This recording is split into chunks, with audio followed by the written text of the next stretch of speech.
मियां चुन्नू में कौमी एथलीट अरशद नदीम के घर पर बड़ी स्क्रीन लगी है और वहां जश्न का समा है। मजीद जानते हैं डॉन न्यूज के नुमाइंदे सज्जाद अकबर शाह से। सज्जाद, कैसा माहौल देख रहे हैं, कैसी गहमा गहमी है और जश्न का समा है, कितनी बड़ी तादाद में अवाम जो है अरशद नदीम के घर के बाहर मौजूद है?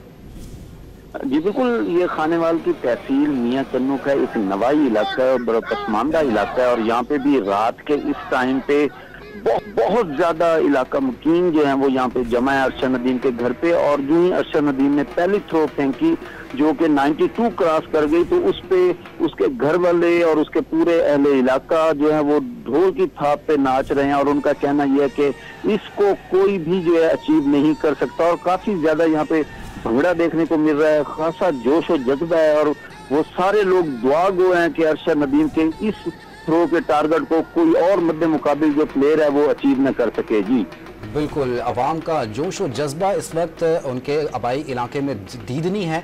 हमारे नुमाइंदे अपडेट कर रहे थे, आपका बहुत शुक्रिया। एक मरतबा फिर हमारे साथ अपने स्टूडियो में अब्दुल गफ्फार मौजूद हैं, उनकी तरफ रुख कर लेते हैं इसी मौजू के